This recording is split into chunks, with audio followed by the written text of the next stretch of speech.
America के ground attack के लिए तैयार है ईरान। ईरान के कमांडो दक्षिण की तरफ मोर्चा संभाल चुके हैं।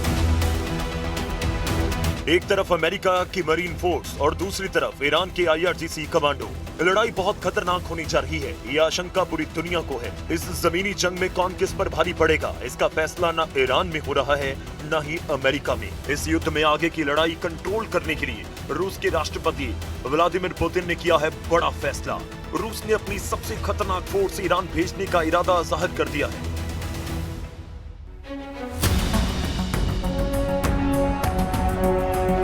रिपोर्ट है कि पुतिन ने अपनी स्पेशल फोर्स ईरान में उतारने का फैसला किया है। पुतिन के ऑर्डर पर कमांडर कादिरोव ने ईरान युद्ध में उतरने का इरादा पक्का कर लिया। कादिरोव ने कहा कि वो खुद इस जंग में उतरकर अमेरिका से लड़ने के लिए तैयार हैं। कादिरोव ने अपने चेचन लड़ाकों को ईरान के लिए लड़ने का ऑर्डर दिया है और अब ये खूंखार चेचन लड़ाके अमेरिका की ईंट से ईंट बजाने के लिए ईरान की जमीन पर पहुंच रहे हैं। ये रिपोर्ट ईरान के सरकारी मीडिया में छप रही है। ये रिपोर्ट अजरबैजान की मीडिया में हेडलाइन बन रही है। चेचन कमांडर रमजान कादिरोव ने कहा कि जरूरत पड़ी तो वो खुद ईरान जाएगा और अमेरिका से लड़ेगा। रमजान कादिरोव के कमांडर बोल रहे हैं कि वो अपनी जान की बाजी लगाकर ईरान के लिए लड़ेंगे, क्योंकि कमांडर कादिरोव ने कहा है कि ईरान पर हमला पूरे इस्लामिक वर्ल्ड को बांटने की साजिश का हिस्सा है।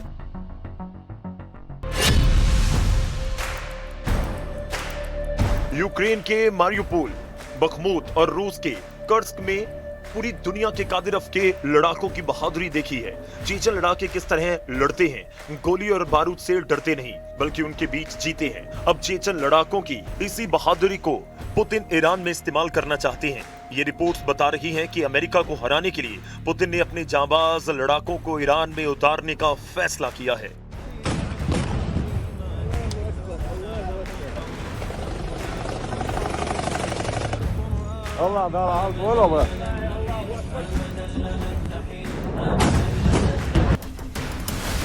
इस युद्ध में रूस की फोर्स के उतरने का मतलब है कि अब ये जंग अमेरिका बनाम ईरान नहीं रही। अब ये युद्ध अमेरिका कैंप बनाम रशियन कैंप बन चुका है, जिसमें एक तरफ अमेरिका और नेतन्याहू के साथ अरब देश हैं, यहां से लगातार ईरान पर हमले हो रहे हैं। वहीं दूसरी तरफ ईरान को बचाने के लिए तैयार है रूस, चीन और उत्तर कोरिया। यही वजह है कि इस जंग को अब तीसरे विश्व युद्ध की शुरुआत कहा जा रहा है, जहां वॉर जोन ईरान है और दोनों तरफ लड़ने वाली ताकत सुपर पावर मानी जा रही है।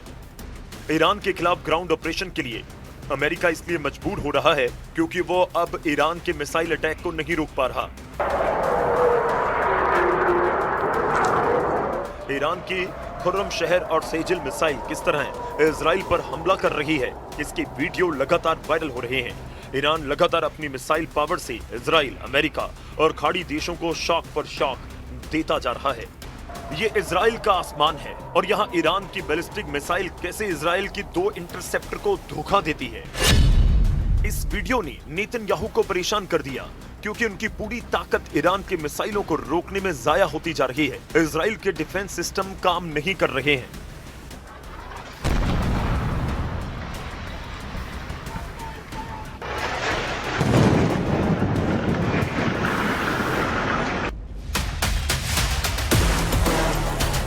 ईरान के क्लस्टर बम जहां गिरते हैं वहां ऐसी तबाही होती है।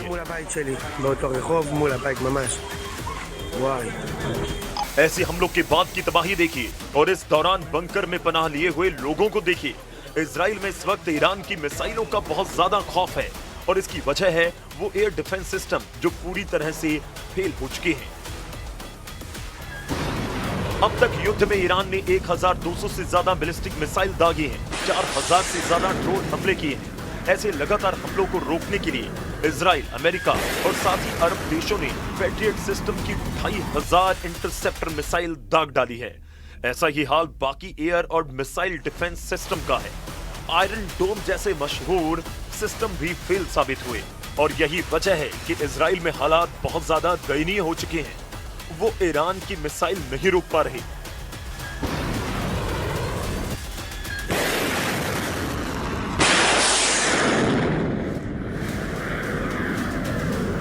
लेकिन डोनाल्ड ट्रंप की प्रवक्ता कैरोलिन का दावा है कि इस युद्ध में अमेरिका को लगातार कामयाबी मिल रही है। With respect to the ongoing major combat operations in Iran, Operation Epic Fury is moving ahead successfully and according to plan. With each passing day, the United States military is increasing its advantage over the terrorist Iranian regime.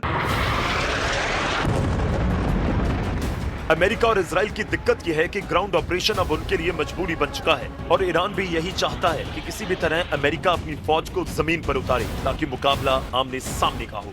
अगर Iran में ground operation होता है तो उसमें अब Putin की force भी लड़ेगी, इस बात की गारंटी दी जा रही है और ऐसे युद्ध के लिए कमांडर रमजान कादिरव के लड़ाके तैयार हैं। चेचन्या के अख्तम स्पेशल फोर्स के कमांडर लेफ्टिनेंट जनरल आब्दी अलाउद्दीनोव ने कहा कि इस युद्ध में वो ईरान के साथ हैं। अगर जरूरत पड़ेगी तो वो खुद भी ईरान की जमीन पर जाकर लड़ने के लिए तैयार हैं। लेफ्टिनेंट जनरल आब्दी अलाउद्दीनोव को चेचन लीडर रमजान कादिरव का कमांडर नंबर 1 कहा जाता है।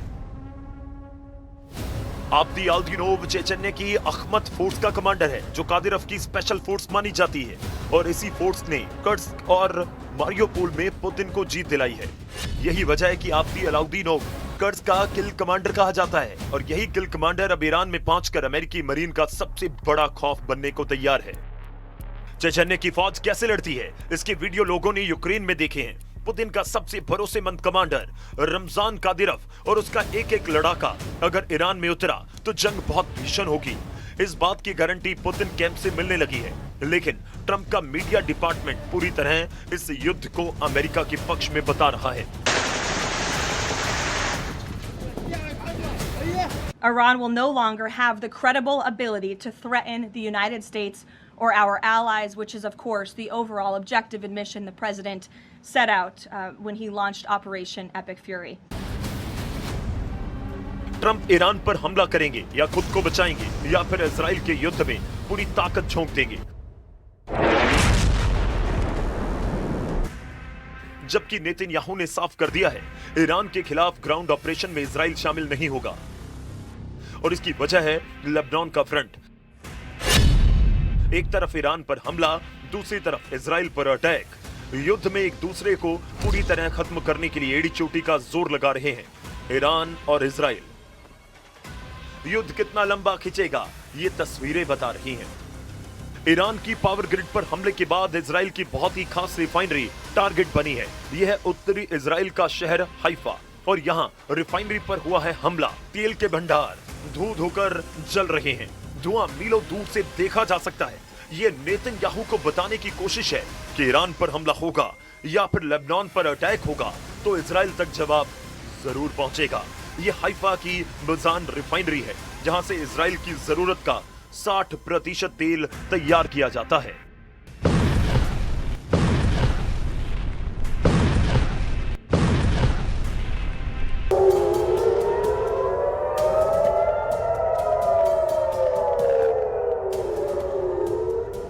इजराइल की सरकार का दावा है कि हाइफा की रिफाइनरी को ज्यादा नुकसान नहीं पहुंचा और तेल की सप्लाई पर कोई असर नहीं पड़ेगा। यही वजह है कि ईरान को रोकने के लिए अब ट्रंप उसकी जमीन पर उतरकर लड़ना चाहते हैं। इसके लिए अमेरिका के 50,000 सैनिक तैयार भी कर दिए गए हैं।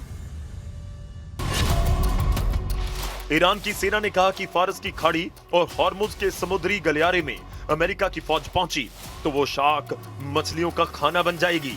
ईरान की नौसेना ने कहा कि जिस तरह उसके जहाज को अमेरिका की पनडुब्बी ने श्रीलंका के पास डुबोया था, उसी तरह अमेरिका के जहाजों को ओमान की खाड़ी में डुबो देंगे।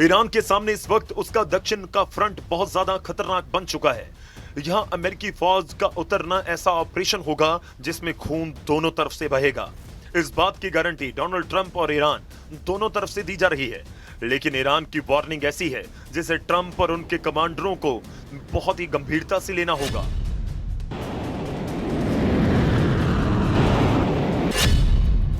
क्योंकि अब तो चेचन लड़ाके भी ईरान की तरफ से लड़ने को तैयार हो चुके हैं। पुतिन अब खुद इस युद्ध को कंट्रोल करने के लिए उतर चुके हैं। इस युद्ध में तुर्की पर भी सबकी नजरें हैं और एर्दोआन ने अरब देशों से कहा है कि वो इस युद्ध में शामिल ना हो। सऊदी अरब, यूएई और कतर का दौरा करने के बाद तुर्की के विदेश मंत्री को इस बात का एहसास हुआ कि ये सभी देश ईरान के खिलाफ युद्ध में उतरने के लिए तैयार हैं। अमेरिका और इजराइल की शुरू हुई इस जंग में अब सऊदी अरब, यूएई और कतर ईरान के खिलाफ नजर आ रहे हैं, जबकि तुर्की का रुख बता रहा है कि एर्दोआन अब मुस्तफा खामेनी के समर्थन में है। वहीं नाटो में स्पेन ने भी अमेरिका को बड़ा झटका दिया। स्पेन ट्रंप के युद्ध के खिलाफ शुरुआत से है। अब स्पेन ने कहा है कि वो अपने हवाई अड्डे और आसमान का इस्तेमाल इस युद्ध के लिए नहीं करने देगा।